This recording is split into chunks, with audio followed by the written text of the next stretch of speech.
अस्सलाम वालेकुम नाज़रीन, अवामी तनाज़ुर के नए व्लॉग के साथ मैं हूं खालिद भट्टी। आज के व्लॉग में हम बात करेंगे लाहौर के कौमी असम्बली के 5 हलकों की।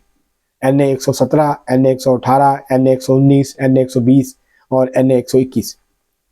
इन हलकों में क्या पोजीशन है, कौन आगे है कौन पीछे है, क्या तहरीक इंसाफ इस दफ़ा मुस्लिम लीग के किले में मजबूत जो हलके हैं मुस्लिम लीग नून के जो किले समझे जाते हैं उनके अंदर शिकाफ डालने में कामयाब होगी, या माजी की तरह मुस्लिम लीग नून अपने जो मजबूत हलके हैं उनको फिर से बचाने में कामयाब होगी और मुस्लिम लीग के रहनुमा वहाँ से कामयाब होंगे। तो ये आज के व्लॉग में हम डिस्कस करेंगे। जिसमें जो है एक हलके में IPP के साथ नून लीग का इत्तेहाद है, वहाँ क्या पोजीशन है उसकी भी बात करेंगे। तो इससे पहले कि हम अपने व्लॉग की तरफ बढ़ें, आपको तफसीलात फराहम करें, आप तजिया पेश करें, आपकी खिदमत में आपसे गुजारिश है कि अगर आपने हमारा चैनल अवामी तनाज़ुर अभी तक सब्सक्राइब नहीं किया उसको सब्सक्राइब कर लें। आपको व्लॉग पसंद आए उसको शेयर करें, लाइक करें और महज़ब अंदाज से अपनी राय का इज़हार करें और बेल आइकॉन ज़रूर दबा दें ताकि जैसे ही वीडियो अपलोड हो वो आपको बर वक्त जो है वो मिल जाए। अब हम बढ़ते हैं आज के व्लॉग की तरफ। आज लाहौर का पहला हल्का NA 117 लाहौर एक, उसको हम डिस्कस करेंगे। ये मुस्लिम लीग नून जो है 1990 से अब तक मुसलसल जीतती आ रही है। इस दफ़ा यहाँ पे मुस्लिम लीग नून के उम्मीदवार नहीं है कौमी असम्बली के नशिस्त पर, बल्कि मुस्लिम लीग नून ने यहाँ एडजस्ट किया है अब्दुल अलीम खान जो सदर हैं इस्तेहकाम पाकिस्तान पार्टी यानी IPP के। नीचे के दोनों सूबाई हल्के हैं, यहाँ पे PP 145 146, वहाँ मुस्लिम लीग नून के उम्मीदवार हैं। PP 145 में मुस्लिम लीग नून ने टिकट दिया है समीउल्लाह खान को, जो पिछली दफ़ा भी जीते थे मुस्लिम लीग नून के टिकट पे। अब वो दोबारा से जो है वहाँ से उम्मीदवार हैं। 2002 में ये पाकिस्तान पीपल्स पार्टी के टिकट पे जीते थे। अज़मा बुखारी जो मुस्लिम लीग नून की पंजाब की सेक्रेटरी इत्तलात हैं उनके ये शौहर हैं और पुराने DSF के कारकुन हैं, बहुत पुराने नज़रियाती कारकुन हैं बाएं बाजू के। लेकिन फिर ये 2013 के बाद नून लीग में शामिल हो गए थे, तो पिछली दफ़ा नून लीग के टिकट पर ये शाहदरा का जो हल्का है सूबाई असम्बली का, वहाँ से ये PP 145 मुंतखब हुए थे। अब मुस्लिम लीग नून ने फिर उनको टिकट दिया। दूसरी तरफ जो है वो गजाली सलीम भट्ट हैं, PP 146 है मुस्लिम लीग नून के उम्मीदवार, और ये 2013 में और 2018 में 2 दफ़ा लगातार इलेक्शन जीत चुके हैं मुस्लिम लीग नून के टिकट पे। यहाँ पहले पिछली दफ़ा इलेक्शन में सूरत हाल ये थी, 13 में भी 18 में भी, 18 में ख़ास तौर पे, कि जो दोनों विंग्स थे ये अलग कंपेन कर रहे थे और MNA जो थे मोहम्मद रियाज मलिक साहब वो अलग कंपेन कर रहे थे। और गजाली सलीम भट्ट और इनकी जो लड़ाई थी मलिक रियाज की वो बहुत ज़्यादा शिद्दत अख्तियार कर गई थी और ये दोनों एक दूसरे की तस्वीरें नहीं लगाते थे, एक दूसरे के बैनर्स पे, पोस्टर्स पे, फ्लैक्सेस पे। अब ये तब्दीली आई है अलीम खान के आने से इस हल्के में कि अलीम खान के साथ गजाली सलीम भट्ट भी कंपेन कर रहे हैं। उनके मुश्तरका बैनर्स हैं, उसके ऊपर सिर्फ ऊपर नवाज शरीफ की तस्वीर है, नीचे दोनों उम्मीदवारों की तस्वीर है। अब्दुल अलीम खान का इंतखाबी निशान उकाब है और गजाली सलीम भट्ट का शेर है। तो अब देखना ये होगा कि क्या नून लीग के वोटर्स उतनी ही बड़ी तादाद में जितने वो शेर के निशान पर मोहर लगाएंगे, क्या अब्दुल अलीम खान को भी वोट देंगे। दूसरी तरफ तहरीक इंसाफ अभी तक फैसला नहीं कर सकी कि उसने अकमल खान बारी को टिकट देना है कौमी असम्बली पे इस हल्के में, या उन्होंने अली इजाज भुट्टर एडवोकेट को टिकट देना है। तो अभी ये फैसला नहीं हो सका। जब पिछली दफ़ा टिकट अनाउंस हुई थी तो इस हल्के में पेंडिंग था ये हल्का और यहाँ से किसी को टिकट इशू नहीं हुआ था। दोनों के दरमियान दौड़ लगी हुई है। PP 145 से यासिर गिलानी को टिकट मिल गया है तहरीक इंसाफ का, जबकि जो मियाँ महमूद हैं उनको PP 146 से तहरीक इंसाफ ने टिकट दिया। टिकट फिर तब्दील हो रहे हैं, अब देखना है कि यही टिकट्स रहते हैं या तब्दील होते हैं। पाकिस्तान पीपल्स पार्टी की तरफ से यहाँ सैयद आसफ हाशमी जो साबिक चेयरमैन है मतरूका वक्फ बोर्ड के, वो यहाँ से इलेक्शन लड़ रहे हैं।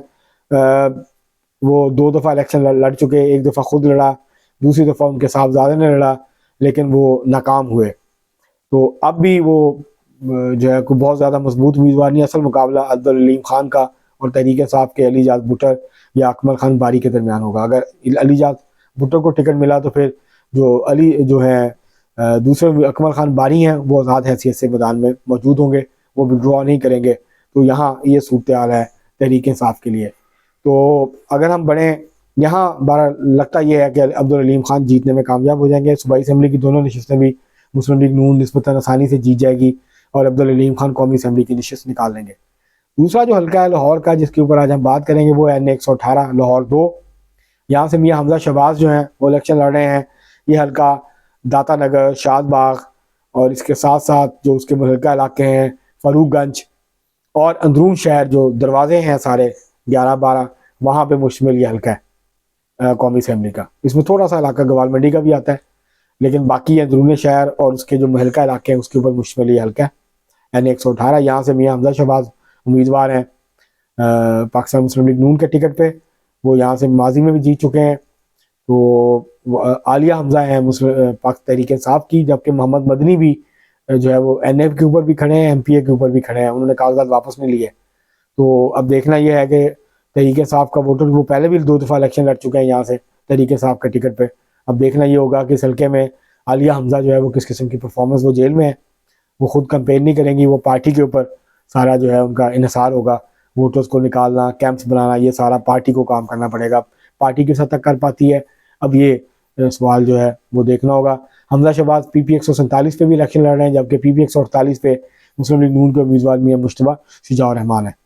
यहाँ मुस्लिम लीग नून की पोजीशन जो है वो मजबूत नज़र आ रही है और हमजा शहबाज जो है वो लगता यही है कि इलेक्शन यहाँ से जीत जाएंगे।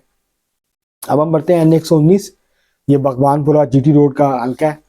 यहाँ पे मरियम नवाज शरीफ साहबा जो सीनियर नायब सदर हैं और चीफ ऑर्गेनाइजर हैं मुस्लिम लीग नून की, मियाँ नवाज शरीफ साहब की साहबजादी हैं, वो यहाँ से इलेक्शन लड़ रही हैं। मरियम नवाज शरीफ साहबा पहली दफ़ा इलेक्शन कंटेस्ट कर रही हैं। वो सूबाई असम्बली का इलेक्शन भी कंटेस्ट कर रही हैं और साथ में कौमी असम्बली का भी इलेक्शन कंटेस्ट कर रही हैं। 2 सूबाई असम्बली की नशिस्तों पर लड़ रही हैं और एक कौमी असम्बली की नशिस्त पे लाहौर से वो लड़ रही हैं, जबकि वो सरगोदा की कॉन्स्टिट्यूंसी है PPSC, वहाँ से भी इलेक्शन लड़ रही हैं। तो यहाँ मरियम नवाज शरीफ साहबा की पोजीशन काफ़ी मजबूत है। सनम जवेद की ख्वाहिश थी तहरीक इंसाफ से लड़ने की, उनके कागजात मुस्तरद हो गए। आज जो लाहौर हाई कोर्ट का बेंच था, लार्जर बेंच, उसने भी सनम जवेद के कागजात मुस्तरद कर दिए हैं। अब यहाँ से वसीम कादर को टिकट मिला है, वो बहुत मजबूत उम्मीदवार नहीं है, ये नून लीग के MP रहे हैं। उसके बाद इन्होंने तहरीक इंसाफ के टिकट पर MP का इलेक्शन लड़ा था, हार गए थे। अब वो तहरीक इंसाफ ने उनको मुकाबले पर उतारा है मरियम नवाज शरीफ साहबा के, लेकिन यहाँ मरियम नवाज शरीफ साहबा की पोजीशन बहुत ज़्यादा मजबूत है। तो सनम जवेद की बहुत हाइप थी तहरीक इंसाफ की तरफ से, लेकिन उनके कागजात ही मंजूर नहीं हुए, मुस्तरद हो गए, तो अब तो वो इलेक्शन की दौड़ से बाहर हो गई। तो अब वसीम कादर यहाँ होंगे।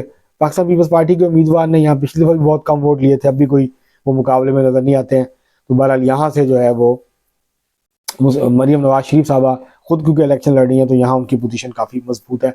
अलीम खान नीचे एक हल्के में N149 जो है, वहाँ अब्दुल अलीम खान को एडजस्ट किया नून लीग ने, और मुस्लिम लीग नून उनकी भरपूर कैंपेन कर रही है उनके साथ मिलके। और जो है यहाँ से पहले अली परवेज़ मलिक थे MNA, अब अगर मरियम नवाज शरीफ ने सीट छोड़ी MNA की MPA की, तो फिर वो यहाँ से इलेक्शन लड़ेंगे असेंबली इलेक्शन में। तो ये था N119। यहाँ मरियम नवाज शरीफ की पोजीशन काफ़ी मजबूत है, वो बहुत मजबूत उम्मीदवार है मुस्लिम लीग नून, ये हल्का भी जीत जाएगी।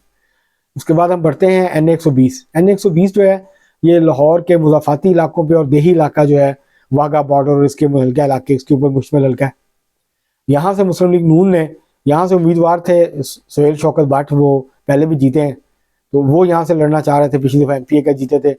लेकिन फिर मुस्लिम लीग नून का क्योंकि टाई हो गई थी शेख रोहेल असगर की और एयाज सादक की, दोनों N121 से लड़ना चाह रहे थे, तो फिर मुस्लिम लीग नून की क़यादत ने फैसला किया कि एयाज सादक N120 में चले जाएँ और रोहेल असगर को मुस्लिम लीग नून ने N121 से मैदान में उतारा। तो अब N120 में काफ़ी सख्त मुकाबला होगा सरदार एयाज सादक का। यहाँ से फिर तहरीक इंसाफ के उम्मीदवार भी हैं, अभी तक टिकट जो है फाइनल नहीं हुआ, अजहर सदीक लड़ेंगे या कोई और उम्मीदवार यहाँ से मुकाबले पे आएगा, बहरहाल ये अभी देखना पड़ेगा। लेकिन यहाँ से कोई बहुत ज़्यादा मजबूत उम्मीदवार तहरीक इंसाफ के नहीं है। सरदार एयाज सादक का मुकाबला ज़रूर होगा, ज़ाहिर है तहरीक इंसाफ का वोट बैंक मौजूद है वहाँ पे, वो वोट तो डालेंगे, लेकिन लगता यह है कि एयाज सादक जीत जाएंगे। उनके जो सूबाई असम्बली के उम्मीदवार हैं वो बहुत तगड़े हैं, मतलब गुलाम हबीब अवान जो है पहले पीपल्स पार्टी के टिकट पे 2002-2008 में जीते, फिर वो नून लीग में आ गए। 2013 और 18 का इलेक्शन, वो 4 इलेक्शन लगातार जीत चुके हैं, बहुत ज़्यादा मजबूत उम्मीदवार हैं सूबाई असम्बली पे। वो उनको टिकट मिला है। और दूसरा सुहेल शौकत भट्ट है, वो भी मजबूत उम्मीदवार हैं दूसरे हल्के में। तो जो सूबाई विंग्स हैं वो बहुत मजबूत हैं यहाँ तहरीक मुस्लिम लीग नून के तहरीक इंसाफ के मुकाबले में। तो मुस्लिम लीग नून ये हल्का भी जीतने की तवक्को यही है कि मुस्लिम लीग नून ये हल्का जीत जाएगी। बहरहाल टफ फाइट होगी, एयाज सादक के लिए इतना आसान नहीं है, नए उम्मीदवार हैं इस हल्के में। ये हल्का ज़्यादा पहले जो शेख रोहेल असगर का हल्का था N124 उसके ऊपर मुश्तमिल था ये, अब ये जो है वो चेंज हुआ है। तो बहरहाल अब यहाँ से एयाज सादक जो हैं वो यहाँ से उम्मीदवार हैं। N121 के ऊपर ये मुस्लिम लीग नून के जो है वहाँ यहाँ से उम्मीदवार हैं शेख रोहेल असगर और उन काफ़ी मजबूत उम्मीदवार हैं, उनकी पोजीशन काफ़ी बेहतर है। ये उनका ओरिजिनल हल्का था पुराना, वो उनको वापस मिल गया, तो अब वो वहाँ से उम्मीदवार हैं और उम्मीद यही है कि वो यहाँ से इलेक्शन जो है वो निस्बतन आसानी के साथ जीत जाएंगे। यहाँ तहरीक इंसाफ का भी वोट बैंक मौजूद है, लेकिन तहरीक इंसाफ का वोट बैंक 60-70 हज़ार से ऊपर नहीं है, जबकि मुस्लिम लीग नून का इस हल्के में वोट बैंक 1,20,000-1,30,000 के करीब है। तो अगर मुस्लिम लीग नून का 15-20 हज़ार वोट नहीं भी निकलता तो मुस्लिम लीग नून के लिए आसानी है काफ़ी, वो 1 लाख वोट भी ले लेते हैं रोहेल असगर तो वो जीत जाएंगे। तो तहरीक इंसाफ 60-65 हज़ार से ऊपर नहीं जाएगी, ज़्यादा से ज़्यादा वोट पड़ेगा। तो अब तक जितने भी इलेक्शन हुए उनमें इतने ही वोट पड़े हैं। तो यहाँ से जमशेद चीमा थे पिछली दफ़ा, अब वो नहीं है। तो अब देखना यह है कि बहरहाल तहरीक इंसाफ यहाँ पे मुकाबला करती हुई जो है वो नज़र आएगी। तहरीक इंसाफ जो है देखते हैं कि यहाँ से किसको टिकट देती है, किसका टिकट कंफर्म होता है, उसके बाद फिर सूरत वाज़ेह हो जाएगी। आखिरी हल्का जो आज हम डिस्कस करेंगे वो है NA 122। ये जो हल्का है NA 122, ये दरअसल आप ये कह लें इसको कि ये भी एक तरह से एक नया ही हल्का जो है वजूद में आया। मेरे ख्याल से अगर हम इसको फिर किसी व्लॉग में डिस्कस कर लें NA 122 को, तो वो ज़्यादा बेहतर रहेगा, ज़्यादा बेहतर जो है वो सूरत हाल हमारे सामने आ जाएगी। तो आज जो है, अब क्योंकि व्लॉग लंबा हो रहा है, अगर हम इस हल्के को भी डिस्कस करेंगे तो फिर ये ज़्यादा लंबा हो जाएगा। तो आज हम अपने आप को NA 121 तक रखते हैं, फिर हम जो अगले व्लॉग में फिर NA 122 से शुरू करेंगे और फिर बाकी हल्के जो लाहौर के उनके ऊपर डिस्कशन करेंगे कि वहाँ पर क्या सूरत हाल है और कौन कौन जो है वो मैदान में। आज के लिए इतना ही, बहुत शुक्रिया।